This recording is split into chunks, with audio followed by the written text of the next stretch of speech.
था कि अभ्यर्थी का जन्म झारखंड राज्य में होने के साथ साथ मैट्रिक या 10वीं तक की पूरी शिक्षा झारखंड में ही हो। ये ज़रा ध्यान देके आप समझिएगा। हमारी 2000 झारखंड के जो 16 की नीति थी उसमें झारखंड में जन्म लिया हुआ झारखंड में मैट्रिक या पूरी शिक्षा झारखंड में ही हो, और इसे माननीय झारखंड उच्च न्यायालय ने भी सही माना था। पूर्व की स्थानीय नीति में जो प्रावधान किए गए थे उससे झारखंड के निवासियों को काफ़ी लाभ मिला था।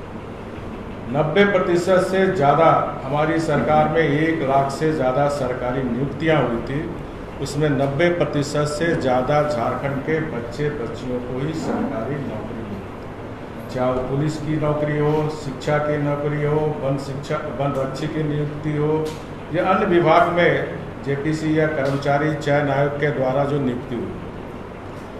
वर्तमान सरकार में जो संशोधन किया उसके अनुसार 10वीं तथा 12वीं की शिक्षा झारखंड से किया जाना अनिवार्य है। क्या वर्तमान सरकार, मैं सरकार से पूछना चाहता हूं आपके माध्यम से, क्या वर्तमान सरकार वैसे अभ्यर्थियों को भी लाभ पहुंचाना चाहती है जिसका जन्म झारखंड में नहीं है? नए संशोधन के अनुसार अगर कोई व्यक्ति 2015 से बाहर से आकर झारखंड आकर यहाँ की मैट्रिक पास करता और 2 साल इंटरमीडिएट कर लेता तो यहाँ नियुक्ति के लिए योग माना जाए। एग्जाम्पल, कोई 9वीं दूसरे राज्य में पास किया, यहाँ अगर 10वीं में पास करता, मैट्रिक पास करता, 2 साल इंटरमीडिएट करता तो उसको यहाँ के इस नियुक्ति नियमावली के तहत उसे माना जाए। अगर वर्तमान सरकार ऐसा संशोधन कर रही है तो यहाँ के आदिवासी मूलवासियों और झारखंड वासियों के आंखों में धूल झोंकने का प्रयास किया जाए।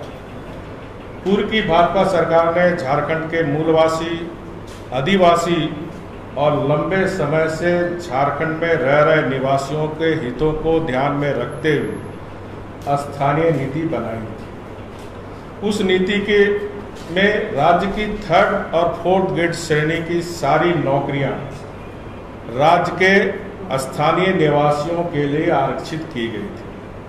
वर्तमान राज्य सरकार उस कड़े प्रतिबंध को ढीला करने का काम है। भारतीय जनता पार्टी के 2014 के घोषणा पत्र में हमने डाली थी कि अगर हमारी सरकार बनेगी तो 3rd ग्रेड और 4th ग्रेड के बच्चे बच्चियों को झारखंड में प्राथमिकता के आधार पर नौकरी दी जाएगी। उसी के निमित्त हमने कड़ा कानून बनाकर कि जो झारखंड में जन्मे हैं, झारखंड में शिक्षा दीक्षा लिए हुए हैं, उनको 3rd ग्रेड 4th ग्रेड में नौकरी और जिले वाइज 10 वर्ष के लिए हम लोग ने आरक्षित किया था।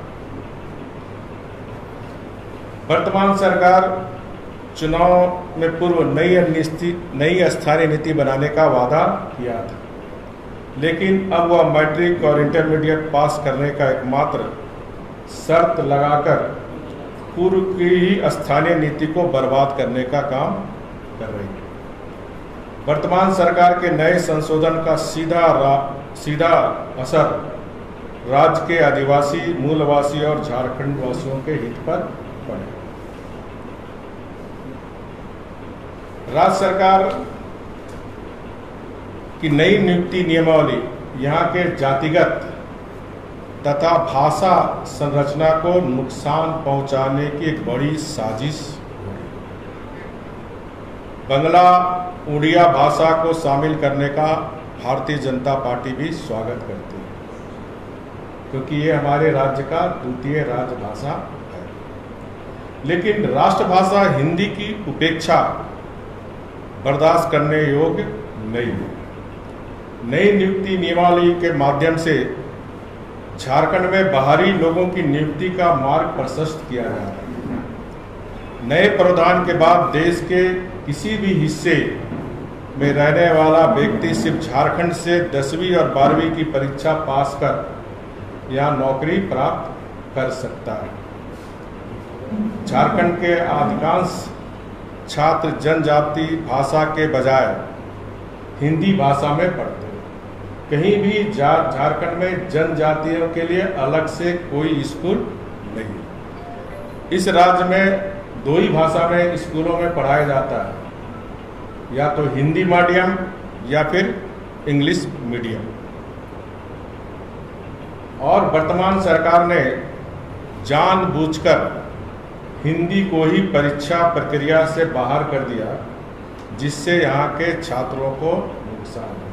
अगर अब बाहर में बैंक में, LIC में या केंद्र की कोई भी अगर नियुक्ति होगी तो हमारे बच्चे अगर हिंदी नहीं जानेंगे तो उस से वंचित हो जाएंगे। और इस तरह झारखंड की शिक्षा व्यवस्था को चौपट करने का काम ये सरकार कर रही है। पूर्व की भाजपा सरकार ने 2016 में पहली से ही 10वीं तक की परीक्षा पास करने को नौकरी का प्रावधान किया। ये समझने की बात है, हमारी सरकार के समय पहली क्लास से 10वीं क्लास तक पास करने वाले को ही स्थानीय माना जाए, उनको ही नौकरी देने का प्रावधान था। इस सरकार में आप बीच में भी आकर मैट्रिक इंटरमीडिएट कर लेंगे तो आप नौकरी का ये अंतर आप समझ लेंगे।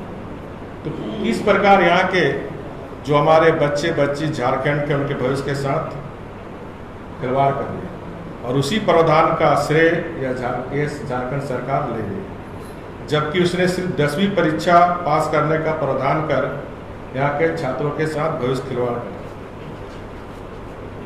जैसा आपके माध्यम से सरकार ने बताया कि भाजपा सरकार ने JPCC और SSB की परीक्षा में स्थानीय भाषी को शामिल किया। आपको मेरे पास संलेख है 2016 का, आप देखिएगा। उस समय समाचार पत्र में भी आप लोगों ने समाचार पत्र का कटिंग भी मिली। JPCC की परीक्षा में स्थानीय भाषा को भारतीय जनता पार्टी सरकार ने कहा।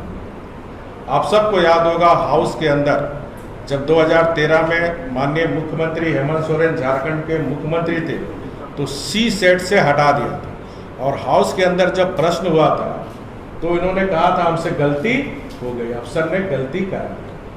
तो JPC और SSB में जो भी जनजाति भाषा को, चाहे वो संथाली हो, मुंडा हो, खड़िया हो, कुड़ुक हो, कुरमाली हो, खोरटा हो, नागपुरी हो, पंच परगनिया या अन्य भाषाओं को शामिल हमारी सरकार ने शामिल किया।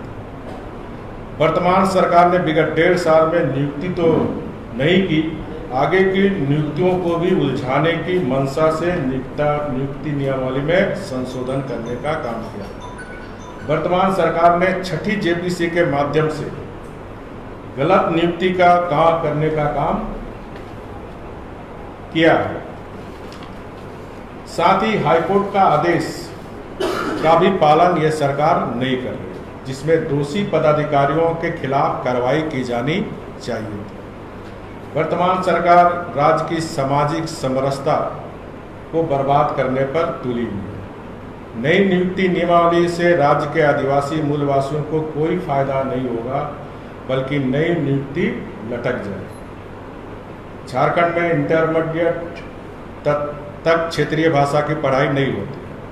किसी विषय में कि स्नातक की पढ़ाई कोई व्यक्ति अगर कर रहा तो इस स्थानीय नीति से उनको लाभ। जो ग्रेजुएशन में अगर जो रांची यूनिवर्सिटी में जनजाति भाषा की पढ़ाई होती, अगर कोई हमारा बच्चे बच्चियाँ ग्रेजुएशन में पढ़ रहे हैं तो उनको इस स्थानीय नीति से ही लाभ हो सकती है।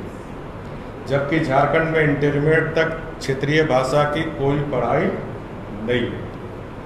किसी भी विषय में स्नातक की पढ़ाई कर कोई व्यक्ति क्षणिक लाभ ले सकता है, जिसका सीधा नुकसान यहाँ के आदिवासी मूलवासी झारखंड वासियों को। मुख्यमंत्री आदरणीय हेमंत सोरेन जी का 1 साल में 5 लाख नौकरी देने का वादा आज हवाई साबित हो रहा है, और उसी से बचने के लिए पूरे मामले को उलझाने का प्रयास चल रहा है। नई नियुक्ति नियमावली पूरी तरह से असंवैधानिक है, जिसका असर भविष्य में निकलने वाली नियुक्तियों पर प्रभाव पड़ेगा। और जिस तरह आप देखें, कैबिनेट करने के बाद जो लोग नियुक्ति का जो निकाला जिला वाइज, इसमें आप देखिए रांची में जनजाति भाषा में कुड़ुक, खड़िया, मुंडारी, क्षेत्रीय भाषा नागपुरी, पंचगरिया, कुरमाली, बंगला, हिंदी भाषी का कोई स्थान।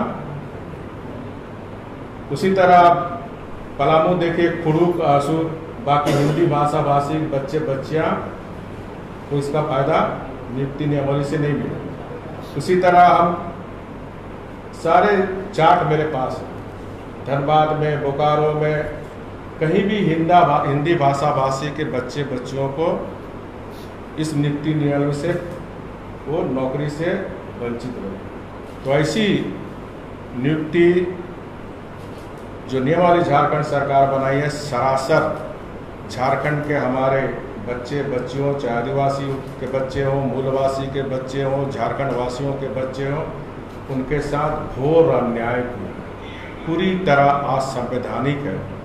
और ये जो बड़े बड़े वादे किए थे, ये वादे पूरे नहीं कर पाने के कारण इस मामले को वो उलझाना चाहते हैं और इस तरह नियुक्तियों को अवरुद्ध करना चाहते हैं। मुझे इस आपके प्रेस कॉन्फ्रेंस के माध्यम से इतना ही बोलना था और झारखंड के वासियों से और की जो आवाज़ है, क्योंकि आज सारे जगह आज आक्रोश इसको लेकर, इसलिए मैं माननीय मुख्यमंत्री